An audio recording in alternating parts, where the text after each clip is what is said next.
So at the start of your career, you trained at Central School of Speech and Drama in London. How was that experience? What was that Um, like? yeah, I think it was a mixed bag for me. I definitely feel like Central was a really great place to be able to develop my craft, to learn about the theory that underpins my work that I do now. The applied theatre course is really great and churns out really great people. Um, And I think that the problems that they have been dealing with for years and years, which is the systematic racism, is something that they, finally admitted last year and have dedicated to changing. So I look forward to seeing what they do around that. But I have like really fond memories of the lecturers there. There are some people that were in my year group that I'm still really cool with. But like with drama school is like very intense. So there are times there that I think were really heightened, but then the opportunities there are really vast. When I was there, I had the opportunity to go to New Zealand and be there for a month, and then kind of do teacher and role stuff in those spaces, which were both challenging and hilarious stories that kind of come from that stick with me now. And also like the fact that there's no denying that the name of Central helps open doors for you, and definitely helped open doors for me, but it felt like a world away, considering it's in Northwest London, it's in Hampstead, and I was born and raised in Northwest London, but in Kilburn, it's actually walking distance away. But especially with me being poor and not being able to afford the bus at the time, definitely was walking distance away. But it felt like a whole nother world. It felt like it was like it could have been, miles away. It was so very different to the world in which I grew up in. So I think by having that title, being a Black working class woman who doesn't, speak RP, having that on my CV definitely helped me navigate certain spaces early in my career. So what was the diversity amongst the demographic of students who were studying at Central? Were there many people from the same cultural background as you or same socioeconomic background as you? What was that like? Yeah, I would say that it was probably about 90-10 in the economic group situation. And I would say that the 10% of like poor people just like hung out together. I suppose that's how we connected ourselves. Regardless of where they were in the UK or where they were coming from in the UK. But then race wise, I think out of like maybe 60 people in the year group, I think there were like 4 Black people, which is quite good for Central actually, but not good overall, obviously. No, not at all. Not at all. And as you've already said, this is a systemic problem that runs through the majority of drama schools. And I don't quite understand the idea that it never has to be addressed. Or perhaps the ignorance that drama schools may feel that they are diverse and are catering towards all of their students and are welcoming for people from all different backgrounds and cultures, when actually they're being told different, yet those changes still don't ever happen. So where, especially in Central, where do you think that ignorance potentially exists, or how do they go about making Central a more inclusive school? I think inevitably, and I can only speak for the applied theatre course, and I'm assuming that in other courses it's probably worse in their experiences. But because of the applied theatre course and what we were there to learn, which is, to being, teaching about theory and stuff, but also being mindful of community and all those things, I assume for me it was more lecture by lecture, depending on where people's empathy or understanding lay. And then that varied in who you were speaking to. And then as the organized as the actual building, like the drama school within itself, it did have like support services and things like that. But unless you were in dire need and went to someone about it, to me, I don't remember it being like really obvious. It wasn't an obvious thing that was just kind of like, provided. But I think it comes from more ignorance of the time of trying to like collectively treat everyone the same. And I think that they were trying to treat people equally as opposed to with equity, maybe. And so that's probably where they sat at the time. It sat a bit skewed. And I think that, there were times where things came up like, us going to New Zealand and really ignorant comments coming from other classmates who hadn't, been around Black London people before and didn't understand where my mindset was, and was like, would say really ignorant comments like, would be so excited about seeing a black sand beach and that wouldn't be as exciting for me. And then they're being like, oh my gosh, this is the first time you're ever going to see this in your life. And it's like, actually, my family's from the Caribbean. Like the first sand I ever saw was a black sand beach. Like just the kind of cultural differences around that, I think people didn't decipher. And I think the money in which you had to have being a month in New Zealand, like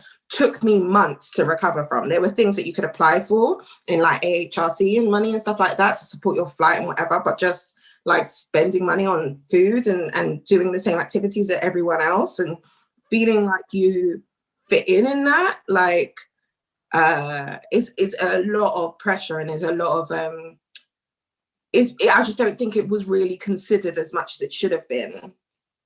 And the support wasn't as there as I thought it should have been for someone who isn't economically in a space where they're like, just put it on your credit card or just ask your mum for a loan or blah, blah, blah, whatever it is that rich people do, I don't know. But, and I think that it can make you feel very alienating when you're in those spaces or you're in those placements or you're traveling to wherever. Right? But I also do think it comes from just the ignorance of just when you have it, it's hard for you to understand to people who don't. It's kind of like with us working from home at the moment. Like I literally in my mind, I'm like, does everyone have a desk to be able to work from home, like in their house? Like, I don't think everyone does. They have like a makeshift desk, or they have or they've bought one now, or they're using their table. But like the kind of desk that they say health and safety wise, you should be using in your offices. You don't really have that from home, but people don't want to talk about digital poverty because in their mind, they're like, well, I have it, so other people must. And it's just not the case. But I do think it comes from ignorance rather than intentionally trying to alienate people. So after drama school, what were your first steps into professional practice? So for me, there was never any after drama school. It was very much during. So I was very much like, yeah, after this, I need to get a job. I need to work. Like, I've not got the money to just like chill, start my own theatre company or whatever else people do, or go traveling for a year or whatever. So I very much wanted, again, which is good about Central is that a lot of opportunities to like, assist or placement or volunteer at things came through your emails. So it was actually a volunteering experience with Theatre All Stratford East in like 2008 with their IFIA festival, which is International Festival of Emerging Artists at the time, which was such a cool festival. And it was like volunteering on that gave me that like made me meet Jan Sharkey Dodds, who used to run Theatre All Stratford East's engagement department. And like, I was really interested in the kind of work they were doing in buildings. And I was like, oh, cool, I want your job. And she was like, yeah, cool, have it. She was like, really encouraging, talking. I was just like really interested to just hear about, the program, how that worked, how that producing that happened or whatever. And then I went on to ushering there, well, as most people do. I ushered there, worked through drama school, and then I had my placement there. And then while I was at my placement, I went to I think a Power Network or LTC. I'm not sure what network it was. It was some sort of group thing that was happening, and I met someone from Lyric Hammersmith, and I was like, hi, I'm looking for work. If there's any I'm still a student, but I'm doing this applied theatre course. If there's any assistant facilitator work, I'm into it. So that was like my first proper paid repeated gig, was in my third year at Lyric Hammersmith, being an assistant facilitator. And when they offered me I was willing to do it for free as well. I was like, oh, I'll volunteer. And when they offered me a fee, I was like, oh my gosh, they're going to pay me to do something. And I was so excited. And I had to like play it down. You know, when they're like, oh, we haven't got much budget, so we can only give you this. And I was like, wow, this is amazing. So I remember that excitement and that feeling. And then I went on to be an intern at Hampstead Theatre, and they had a creative engagement department at that time in 2010. So I was the temporary creative liaison officer there. And I went on to Oval House, and then it goes on from there. Brilliant. So would you say that as your career has progressed, you've now stepped away from facilitating? Would you say you facilitate less now, and that your kind of main day-to-day is producing creative projects and being that creative manager that now supervises the curation of this sort of work? Yeah, I would say that I would say that was a conscious choice. I would say that my career is split between like my writing stuff as an artist and then me as a creative engagement producer.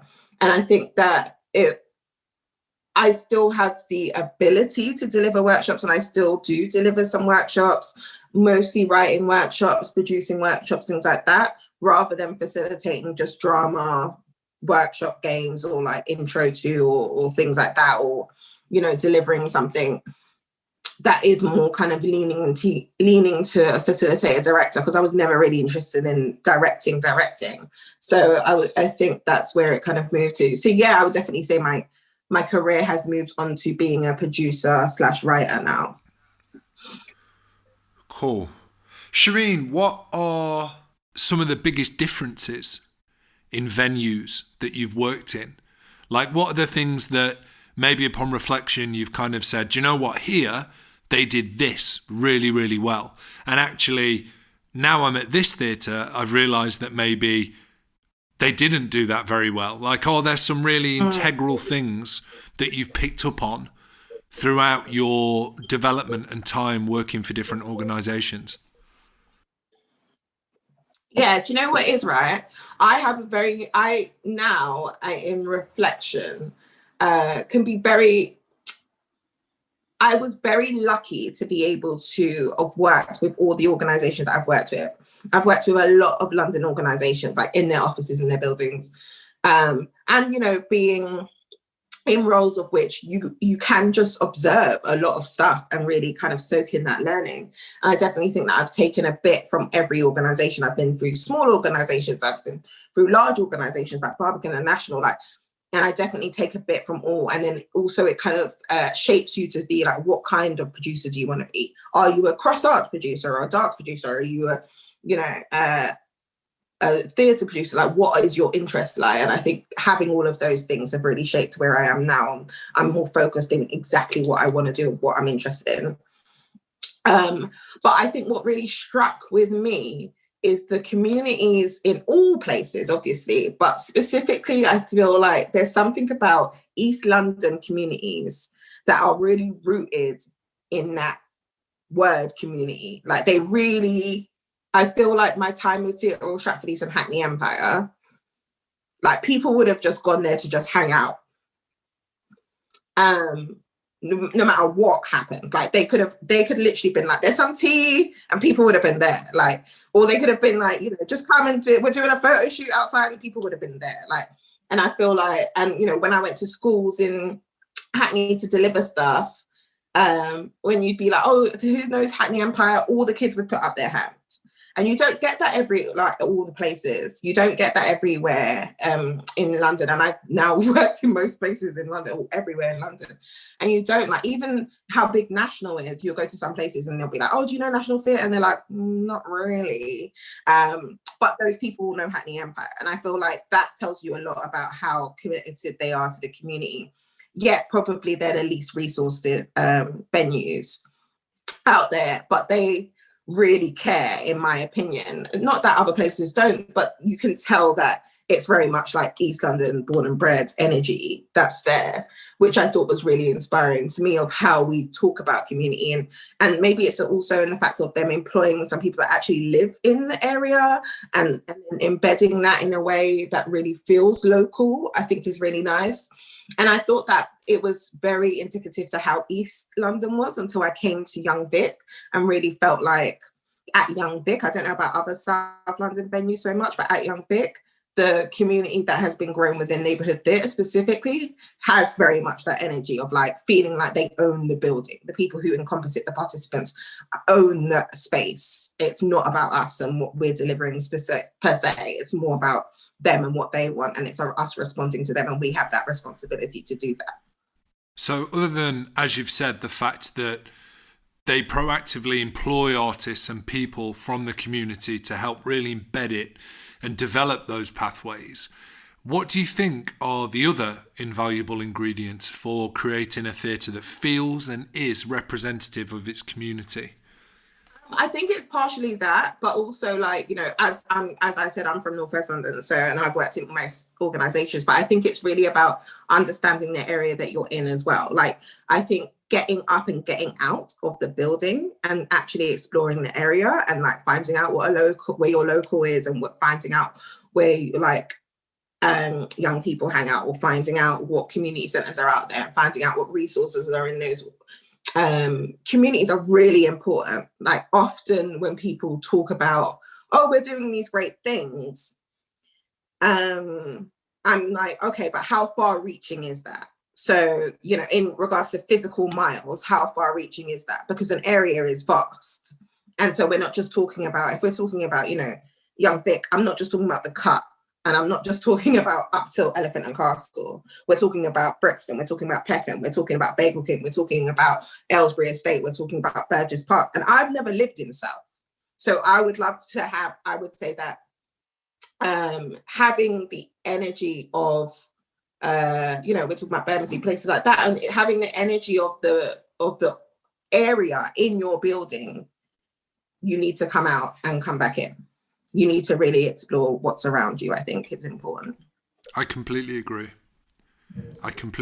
And aside from this podcast, there's a larger conversation that for us to have, especially to maybe detail and give my opinion in regards to my practice and the communities that I've worked in and my experiences working in organisations.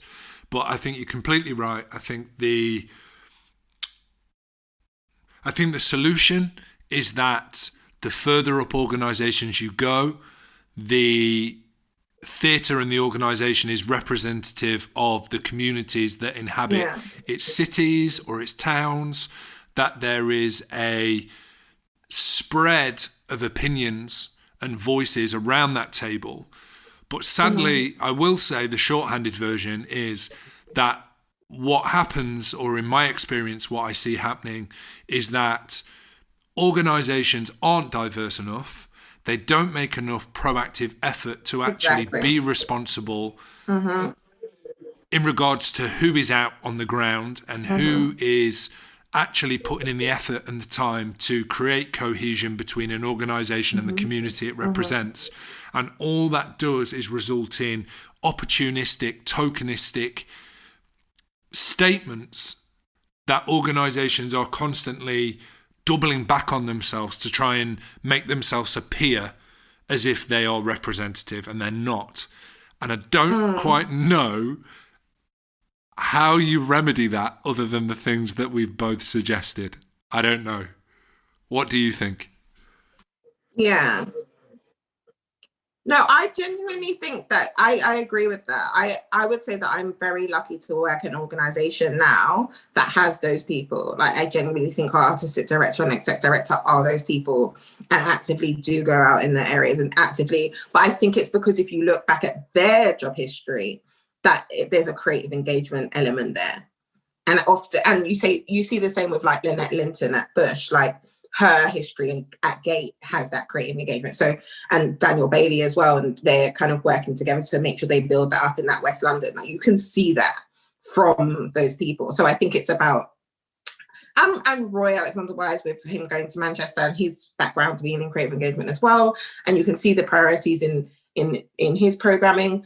And I think that's where it comes from. I think that actually everyone at the top should have some sort of link to creative engagement work on their CV, or they should just not be hired, to be honest. And I saw Daniel Bailey's name credited on Paved with Gold. Oh, that's a different Daniel Bailey. Oh, okay. Yeah. All right. Sorry, I was trying to segue nicely there into Paved with Gold. No, but it's a Daniel Bailey that works with Lynette Linton's Black Apron company. So it's their company that commissioned Paved with Gold with Royal Court. Sure. So how did that all come about? What was your experience with that? Honestly, I feel like it was a couple of days. Originally, it was meant to be Kwame was meant to write something. Kwame Kwame was meant to write something. I don't even know if I'm meant to say this, but this is the truth, to be honest. So Kwame was meant to write something, and then he couldn't, because of personal reasons, he couldn't do it anymore. And then Lynette called me and was like, hey, do you think you'd be able to write this thing? This is the parameters of it, but it is in like a couple of whatever time it was. And so I was like, yeah, sure, cool, I'll write it. So like I just wrote it. I was like sick at the time. I think I had like flu or something. So I was like, yeah, why not like get better? I'll like, write it or whatever. And she was like, this is deadline, this is whatever. I was like, cool. I love a deadline. I'm very much like a deadline person. If you give me 6 months to write something, I'll write it in the last week. So that made sense to me, where it was like really quick turnaround. So I like wrote it, and then what happened? And then they filmed it. I feel like that's all that happened. Okay. Yeah. And where did the inspiration for the story come from? So it came from my mum and my niece's relationship. So that's why it's kind of like tributed to them, because my mum is from St. Vincent originally, and like came over here when she was like 12 and spoke about like going to raves here, like house parties here, and like her mum being a God-fearing woman and not including secular music in her house. She obviously wasn't for that, and so it was more around like music being her link to her mother home, but also her actual home not being a place where she could be herself. So this is the only place that she could be herself as a young person. And the fact that I think my niece now is like my mum, like they're so similar. So I very much like took it from conversations with them too, of like their links with each other, of like finding home in partying, in music, in being with people and enjoying, and then obviously, as it speaks about in the film, the repercussions of that, of going home and have it being like having locked out of your house, or having water thrown on you, or having like your bed taken out of your room or whatever as punishment, but being like, well, I'm going to go again. I'm going to do it again because it was worth it.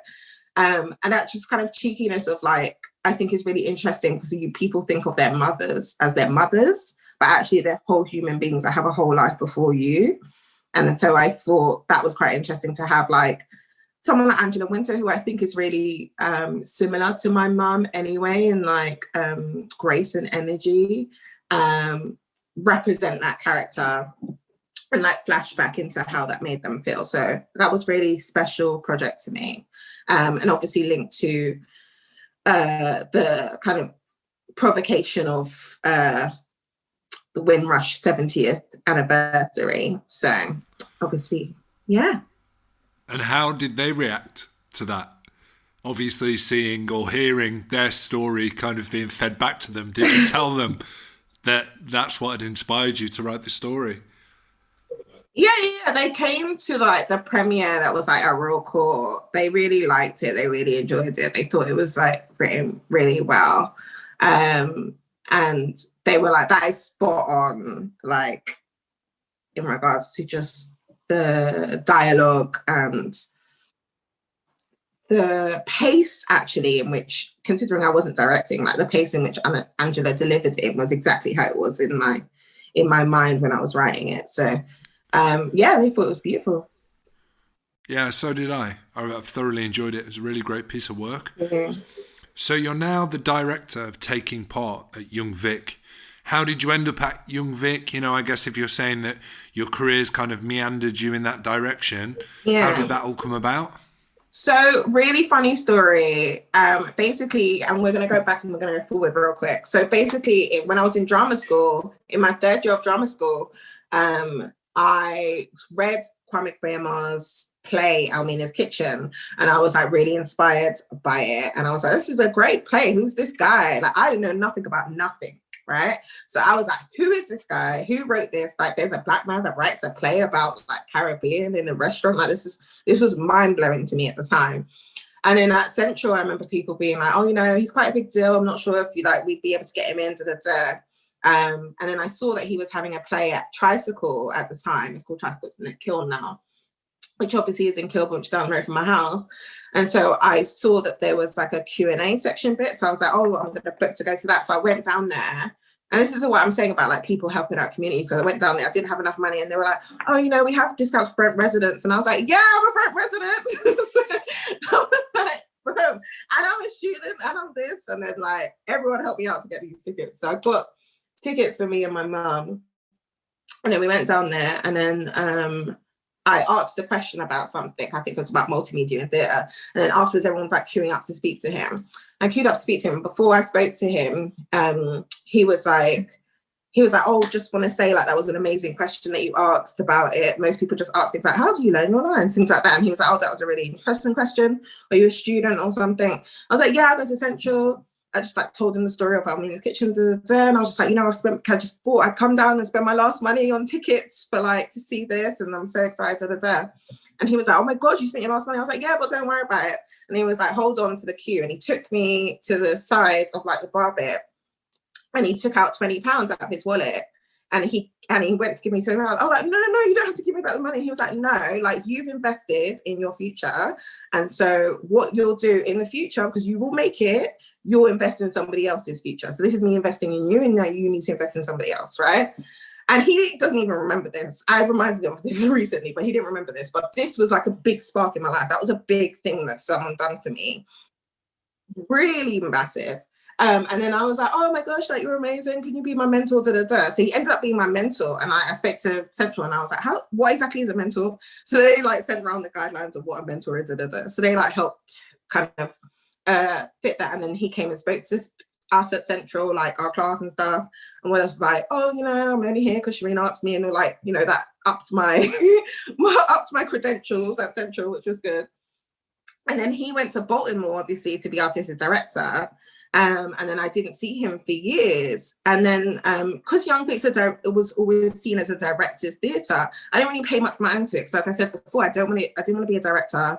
And I'd only ever written, so I was more engaged with people like Royal Court, Old Vic New Voices at the time, some other spaces, Theatre for 503, things like that, Soho, Lyric. So I didn't really engage with them. So I didn't even think to my mind that I would work there for anything. And then so I was at National at the time, and I was doing, working on Pericles, which is the first public acts show. And then I don't know, it was like I remember I was in office, and then someone was like, oh my gosh, they've got a new artist director at Young Vic, it's Kwame Kwei-Armah. And I was like, oh my gosh, that's crazy, that's so cool. And I was like so excited that I remember I ran into like HR and told my friend, and I was like, oh, that's it, like I'm not working for the rest of the day. This day is like, this is such amazing news that he's like going to be artist director, not just because of, you know, him being my previous mentor, but him being a black man being, you know, an artist director of such a big organization was like such a big deal for me and so inspiring for me. But I was like, it's been years, he's not going to remember me, because everyone's like, oh, you should reach out to that. I was like, no. And then I saw the job come up, which is the head of neighborhood theatre, and I was like, this is my job. Like, this is such a cool job. And everyone still was like, oh, you should reach out. I was like, no. So like, usually I put stuff in my applications about like Kwame being my mentor and inspiring So I took all of that stuff out and just put all of my like experience stuff. And then like had the first interview, and then, you know, got through to the second interview. He was at the second interview, and I was like, oh, this is really awkward because I haven't seen him since like, you know, I was a child. And then got to the second interview, and the first thing he said to me, he was like, why didn't you tell anyone that you know me? And I was like, oh, I didn't. I was like, I wanted to get this job on my own credit, and also like I didn't want to seem like a beg, like to be like, oh yeah, I know Kwame, I know that. director. Like, no, like I should get it because I get it. But that was kind of like and then obviously I got the job. And then a year later, my manager left for Sonia Friedman, and then I applied for the director of Taking Part. And so that's the story in Balamory, really. And what a story. It's like fate. Like, it was inevitable that you were to arrive at Young Vic and be doing the role and the job that you're doing now. Is Taking Part a rebrand that you're responsible for in regards to the learning department at Young Vic, or is that something, was it always called that? I mean, is that how you see Taking Part, as a learning department or a creative engagement department? Oh, so Taking Part as a brand name is not my name at all. So the person who created the department was Sue Emmers, who's our current associate artistic director and runs the directors program. And she created that like 20 whatever years ago, which she was really young when she created that. And it was a really amazing legacy. And then my previous manager held that department for 7 years and done amazing stuff with it. And then, so I would say my iteration is kind of like the third incarnation of Taking Part, and our kind of push and aims for stuff is more leaning to longer term engagement, is leaning to thematic responses to what's going on in the world today, rather than beforehand it was a parallel to the main house productions. So that's what I would say are the specific links. We have throughout, and I think, as far as I know, we've always worked with professional artists rather than facilitators in our work. We've worked with like directors, writers who are working in main house stages, as well as what we do, because for two reasons. One, we definitely want to make sure that our work is at a certain quality creatively, that as in our productions, not necessarily our projects. Our productions are like held at that same level as it would be done in main house, but also that those artists that are coming through, whether emerging or established, that are working with our community groups, young people, schools, whatever, are learning as well. Like, they're not coming to impact, to inflict their kind of like, oh, this is how we do things in the theatre and now you must listen to us. It's also going, how about you interrogating the way that you work with a piece of work, one that isn't, the stakes aren't terribly high, it's not being reviewed, it's not a paid audience, but you're working with groups of which you need to work with them differently. And hopefully the way in which you work with them can impact how you work with professionals that are getting paid the same way you're working with non-professionals aren't getting paid. Because we should really be treating everybody with kindness and respect at all times, not just going, oh, we're working with community groups, so we have to be a bit softer. No, it's not that at all. The level of artistic excellence is still being held as high as anything. It's just more about how we get there and how we manage the spaces to make sure that care and creativity sit side by side. Absolutely. So how do you form that recruitment pool of artists? Is it through recommendation? Do artists get in contact? How is that shaped? Or if you were an artist looking to get involved with Young Vic, how would you go about doing that?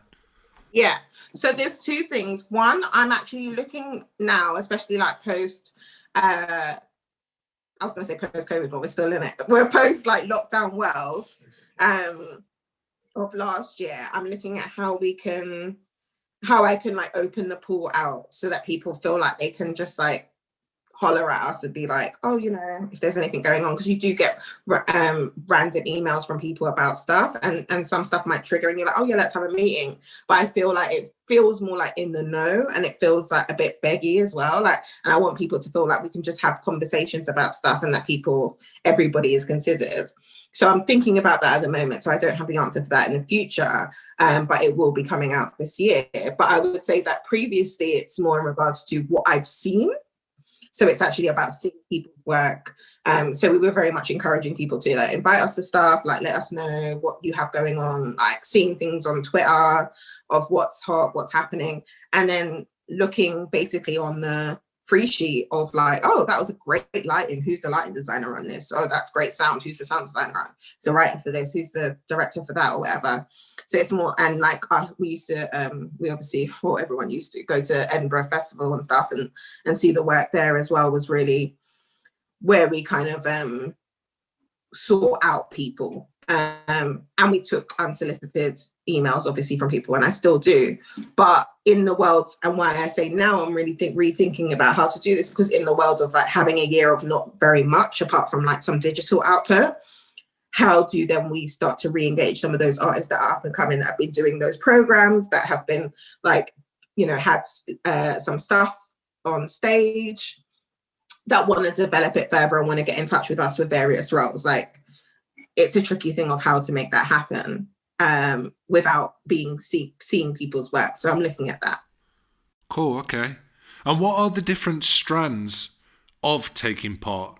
What are the different people, who are the different people that you engage? How do you go about engaging them? What's the different groups that take part? Yeah, so basically we don't have a we don't have a youth theatre. We don't have like a regular youth theatre in that way. So we kind of have a split of 3 strands in taking part. We have neighbourhood theatre, which is for over 25s. We're one of the few theatres that actually provides activities, productions, projects for over 25s in the Lambeth and Suffolk area. And we do various things like writers' workshops, writers programs, actors programs, backstage stuff. Obviously, we just did 2020, which was our big films with community organisations.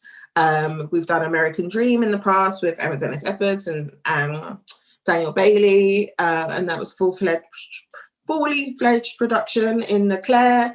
And we also have Neighbourhood Theatre Company, which is our like regular group of people who, as I said before, own the building, really. I'm just sitting in it for a while, but they really own the building, and they kind of keep us accountable for the work that we do throughout the year, and we meet kind of quarterly.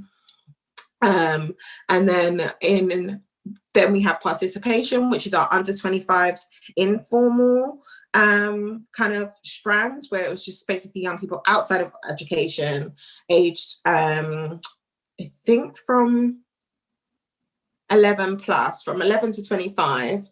And we do a range of things. So at the moment, we're doing Young Board and Leadership Program. We've got a Young Mentor Scheme where we train up and then pay young people to be mentors to CEOs and exec directs in companies. Because I think it's important. So if you're going to get consultancy of young people, you should pay them. And then we have our learning strand, which is our schools and further education and higher education and placements kind of strand, where we're working on a massive new project that looks at more in-depth learning in schools using creativity across all of the subjects. But we do various things like productions with SEND groups and PRUs. And we work with drama schools, and then we obviously take placements and do work experiences and things like that. Amazing. What a wide range of opportunities you offer. With the neighbourhood group, Shereen, you mentioned ownership, particularly ownership of the building. Mm-hmm. Creating a dialogue so that communities, participants can feed back to the theatre about how they feel about the space, how they can improve the space. How do you create, but more importantly, sustain such a channel of communication with those participants? What does that look like? How is that set up? Yeah. So we have 4 meetings a year, of which we then set the agenda of that, and then we speak about the kind of like updates of Young Vic, of what's going on right now, what there are things to be coming up with, bespoke projects that are specifically for them as a group. Things that we want to run by them, ideas that we want to run by them. Sometimes they act as an ambassador for us for stuff. So we might be like, oh, we really want to work on something around mental health. And they might be like, oh, you know, I volunteer at a mental health organization, or in my, estate, we are doing this at the moment. This would be really good for this. I can connect you with that. So they kind of like are an amalgamation of different things really in that time. It's a weird, it's not really set in advance because it should feel more organic than that.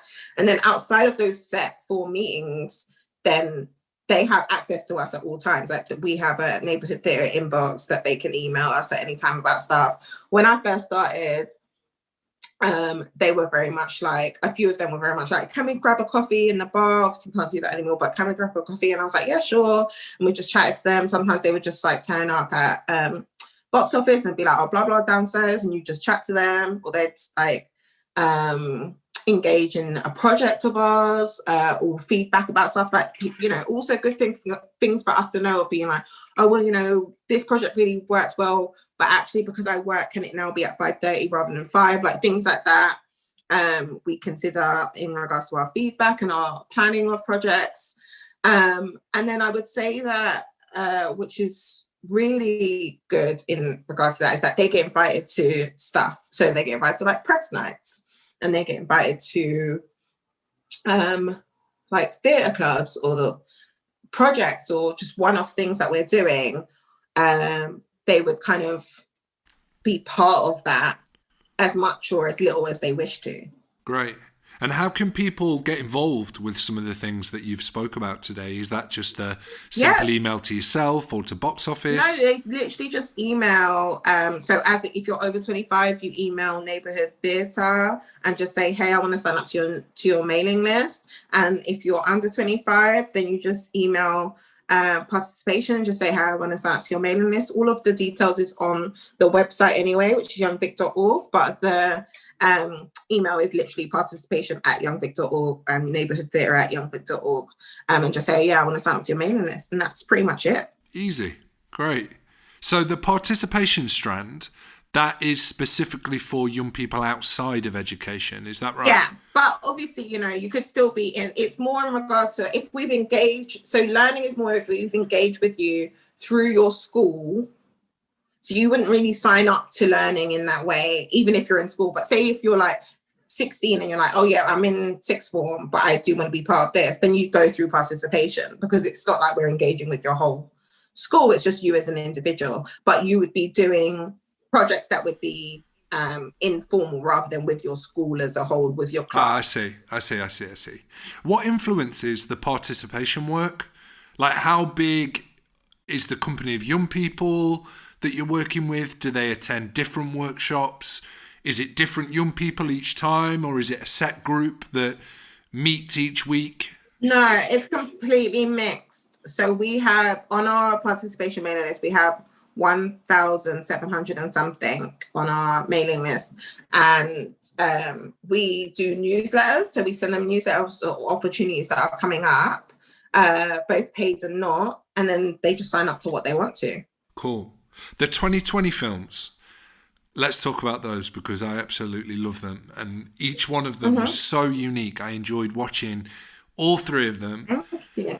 From the participants, each narrative, and because I don't know the creative team or process, but each narrative and story was so different, and I think that that's what I love the most, the fact that the films reflected the talent and the passion of each group's participants, and that was only highlighted through the performance that they gave in each film. You know, the blending of professional and community cast was absolutely perfect. And I just wanted to know, first of all, how did those films come together? Because most importantly, I think, how did they come together in regards to COVID and lockdown, particularly because from the outside looking in, it almost appeared that it was like a seamless transition that almost put the spotlight on Young Vic being so proactive at kind of re-diverting their attention to digital performance. How did you do that? That was a big move, I know, right? I'm just very good at planning, Tom. I'm obviously a great producer. No, this was first an idea in March 2019. I'm not going to lie to you, I did have an inkling that 2020 was going to be a big year. But generally, I think loads of people did, but for not the reasons that it was. And so the idea of it was very much like, I want to it actually came from me being like, I want to be out, I want to be in the community, I want to do stuff with organizations that are doing great work. And I want it to be a really big long-term project that creatively is ambitious. And so it was meant to be originally 3 plays with the 3 organizations, which was obviously Blackfriars, Thames Reach, and Certitudes. And then we just kind of got a great creative team together throughout the last part of 2019, launched it in November 2019, and then started in-person just workshops with the participants. And then when COVID lockdown hit, we shifted to moving online. And then when it looked like it wasn't going to be a play anymore, we were like, okay, let's, rather than either cancelling it or keep shifting it, let's kind of, I looked at the fact that TV and film industry had already got guidelines in place to be able to keep filming. So I was like, let's adapt to that form and let's make that happen. And then we brought in a film company, T Films, in to be part of that. And then the writers were like, cool, let's rewrite with that in mind. And then obviously we went to film it, but with the actual times, the actual dates that we had in the diary to film was the exact dates that we were back in a local lockdown, which was interesting. But we worked around it and we were still able to film. So that was really great. And then obviously now we've released it in a 3rd lockdown. So yeah, I think that it shows you that resilience, perseverance really is important. And creativity and joy as an act of resistance is a real thing. And I think it really helped everyone over the past year to be able to focus on this creative thing that was happening rather than what was happening in the world at that time. It was a good distraction, but also creatively shows what we can do when we're really pushed against it. So I'm really proud of it. Yeah, damn right. What a process and what an achievement.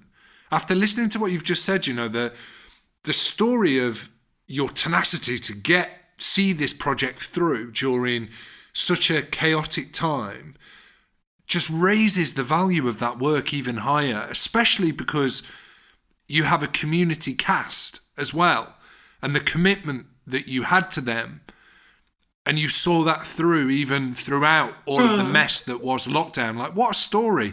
I wish that story was on the website, because I think it just, as time goes on and we reflect on this period, well, I've got the story here first on the podcast, which is amazing. Yeah. So, but yeah, wow, that's really interesting. So were all of the actors also participants in the workshops? Is that what happened? Yeah. And for a lot of them, was it their first time doing anything like this? I mean, what was the experience level like of the group? Yeah, for a lot of them, it was their first time. A lot of them were ready with the plays, and then you kind of and then it was turned into films, and it was oh, films, I've never done film, how's that gonna be? How am I gonna look on screen? Am I gonna have to learn my lines? But it actually turns out really well, because on film you can feed lines and things like that, and you have opportunity to re-record.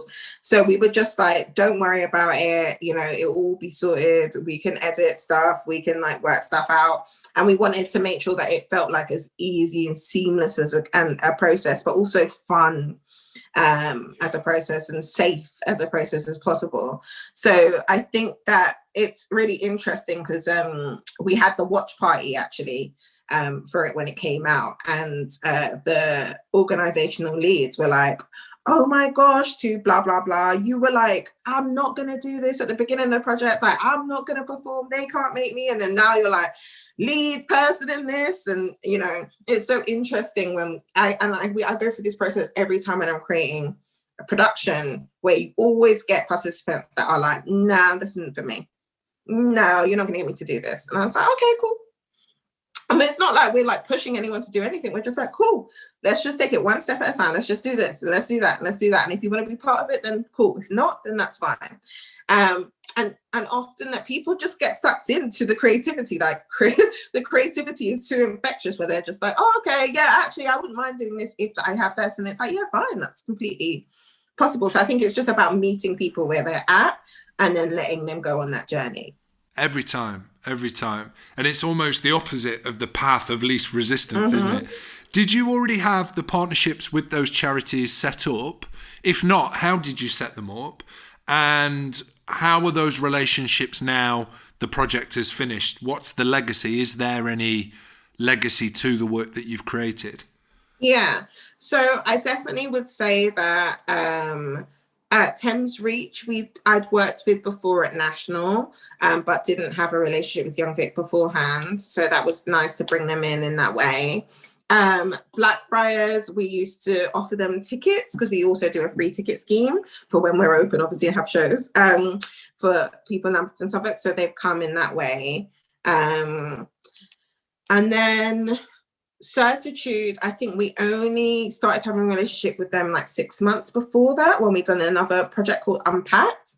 So, and we just like brought a show to them. So this was a chance to really embed them more in something longer term. And so I think it was really nice to be in a situation where we were like, oh, okay, now we have a longer term legacy and relationship. Like these films will be on the website for the next 3 years. We'll be on the films will be on the website for the next 3 years, and the organizations will, when we get back together, you know, in person, we'll all celebrate together. They'll be able to engage with us more tickets and more workshops. So yeah, generally it will be, it's a forever family now. It's a forever, you know, we are a community all together in my mind, and in their mind as well. We very much like, if you were there at that watch party, you would have felt that energy from all of us, you know? Yeah. And just to dig a little deeper into the creative process, did the participants work with the writer?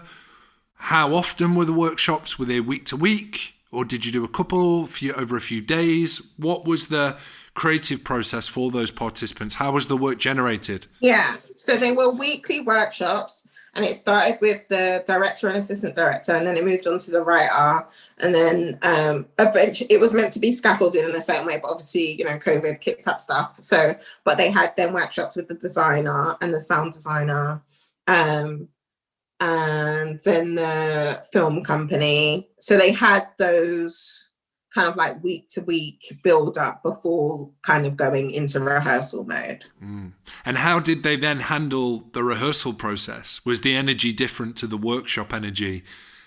How did that change?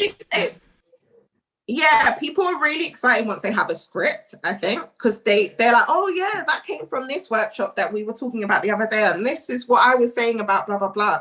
So people like to see themselves and like know that they were listened to, and that was put in something creative. I think that's really nice for them to see, and for them to be going through that process with the writer. They have a connection with that person, so they automatically, I think, feel ownership over those characters that are written specifically for them. Would definitely make me feel special. So I definitely think it made them feel special. Right. And the next film I want to talk about is the Under My Barbie Duvet film. Under My Barbie Duvet, which I absolutely loved. The animation, the animation was incredible. And I saw that the animators are actually a set designer by trade. How did that process come about? That film, honestly, I really, really enjoyed it. That completely was the first project that we did post lockdown. So that was a project that up until like, you know, it was meant to be a play in like April. So everything was worked up until that time. So what you're seeing there, Tom, is like just a great pivot, to be honest, of every single creative involved of making that happen and making that creatively be so strong, was just everybody making their skills transferable. Congratulations to the team, because honestly, the work was outstanding. And what I think I admired the most about it as a youth theatre director myself was how well you presented the young people's voices in the work. I think time and time again, we try to create work that is first and foremost co-collaborative, but secondly, I think has an organic truthfulness to it, where we're hoping that the young people find that the process and the performance speaks their voice and speaks their opinion, whether right or wrong, but is a true reflection of what it means to be a young person today, or the views and the opinions of young people living in 2021.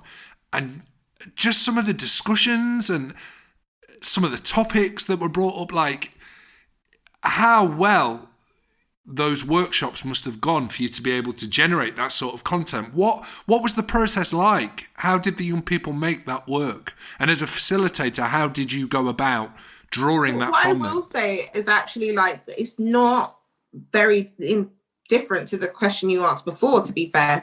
I would say that the way in which we work with the lead-in time that we have and the planning towards the projects and the pastoral care with the projects is about, one, working really closely with the organizations that we engage the young people, older people, whoever with, and making sure that they are included. It's not about Young Vic coming in doing a workshop every Thursday at your center or whatever else. It's about us having an active partnership where your staff is in the building, where that pastoral care could be supported in that way. And we're working together to be creative, and your staff can be involved in this as well creatively.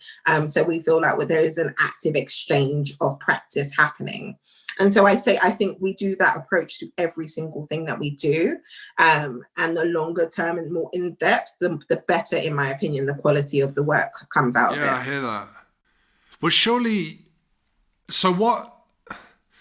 though, it isn't, for lack of a better term, you didn't just stumble upon a group who were happy to share and comfortable enough to discuss some of the subject matter that those young people explore within that piece. Yeah. Like, how does that happen? How does that happen? What process did you take in order to engage those young people in those conversations in order to generate the work? I think, again, I'm sorry, I'm going to go back with the first thing.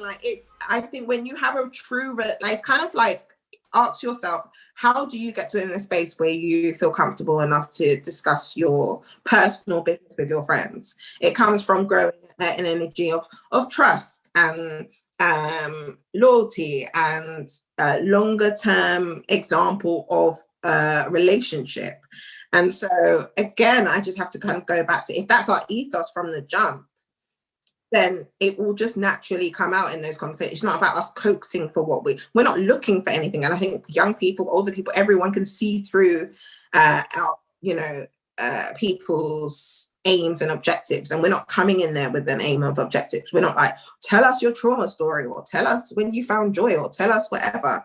There are certain things that as a facilitator, you can come with provocations of things like that, but people are going to talk about what they want to talk about, really. And you can frame it in a way. And I think also it's more about how you navigate, how you present something, rather than it is about coaxing something from someone and maybe putting yourself first in that. So say if you were saying a game, which is like saying the story of your name.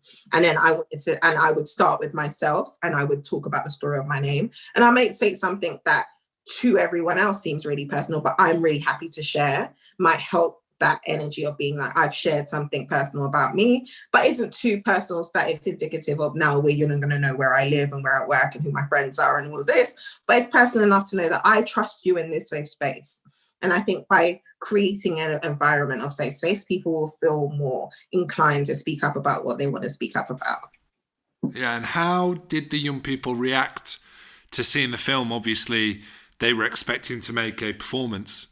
I think everyone's disappointed about something not being done the way that they think it's going to be done. So obviously, but at that time, no one knew how long we were not going to be able to be on stage for. But I think that they were definitely, both them and Baytree, who's the centre that we engage with this, were very happy and excited and proud of the work that they had put in and done, because a lot of that was filming over Zoom in their spaces. So a lot went into it, and sending equipment to their house and stuff to make sure that things were filmed or lit the right way. So they enjoyed the process, but definitely really love the product as well. So what's next? 2021, what does that hold for you and the Young Vic? So many great things.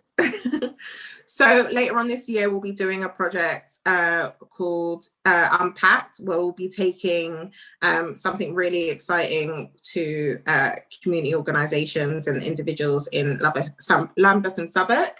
And directing that will be Steph O'Driscoll, and it will be around fun and joy and music and laughter. And we're going to be doing some high quality work on that right now. So we're in R&D process around that.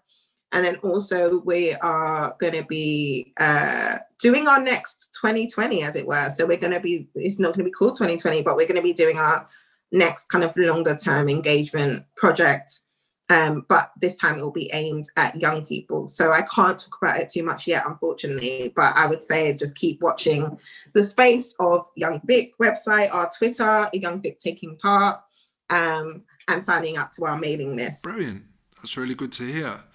And before we finish, I just want to loop back around to where we started with this interview in regards to discussing how organisations practice and put into position pathways and opportunities for its communities, and how theatres are reflective of the communities in their city. And you've listed lots of incredible examples of places that do that incredibly well and are very successful at broadcasting work, creating work that is reflective of communities in its city. What do you take away from that and implement into theatres that may not do such a good job? You know, in your opinion, how do theatres go about making sure that they are completely representative of its communities and city? I think that it's about having more representation in the top, in exec roles, in boards, in senior management, but also being mindful of having a diversity of race, of thought, because and class in that. And I think it's about really listening and responding and working out what is important to you. In this time, I think a lot of people are watching places and individuals that show that integrity is key.